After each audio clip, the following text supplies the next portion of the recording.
Hello ನಮಸ್ಕಾರ ಎಲ್ರಿಗೂ, welcome to my mini vlog. ಇವತ್ತು ನಾವು ಎಲ್ಲಿದ್ದೀವಿ ಅಂದರೆ ಚಿಕ್ಕಮಂಗ್ಳೂರಲ್ಲಿರೋ ಫುಡ್ ಕೋರ್ಟಲ್ಲಿ ಇದ್ದೀವಿ. ಅದು ರೆಡಿ ಆದಾಗಿಂದ ನನಗೆ ಬಂದೇ ಇರಲಿಲ್ಲ, ಇದೇ ಫಸ್ಟ್ ಟೈಮ್ ಬರ್ತಿರೋದು. ಆ್ಯಕ್ಚುಲಿ ಬೇಲೂರು ಬಸ್ ಸ್ಟಾಪ್ ಹತ್ರ ಇದ್ರಲ್ಲ, ಅವರೇ ಇಲ್ಲಿ ಹಾಕ್ಕೊಂಡಿದ್ದಾರೆ. ಆಲ್ಮೋಸ್ಟ್ ನಾವು ಇವ್ರ ಹತ್ರ ಒಂದು 2-3 ಸತಿ ಹೋಗಿದ್ವಿ, ಸೇಮ್ ಅದೇ ಶಾಪಿಗೆ ಹೋದ್ವಿ. ಟೇಸ್ಟ್ ಮಾತ್ರ ಸಖತ್ತಾಗಿರುತ್ತೆ ಅವ್ರ ಹತ್ರ. ಕಾರ್ನ್ ದೋಸೆ ಮತ್ತು ಈರುಳ್ಳಿ ದೋಸೆ ಟೇಸ್ಟ್ ಮಾಡಿದ್ವಿ.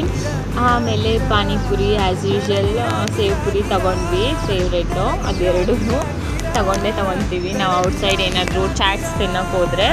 ಅದಾದಮೇಲೆ ನನ್ನ ಮಗಳಿಗೆ ಒಬ್ಬಳು ಫ್ರೆಂಡ್ ಸಿಕ್ಕಿದ್ಲು. ಅವಳು ಹೋಗ್ತಾನೆ ಇರಲಿಲ್ಲ, ಅವ್ರ ಅಮ್ಮ ಅವ್ರು ಕರೆದು ನನ್ನ ಮಗಳ ಹತ್ರನೇ ಕೂತ್ಕೊಂಡು ಆಟ ಆಡ್ತಿದ್ಲು.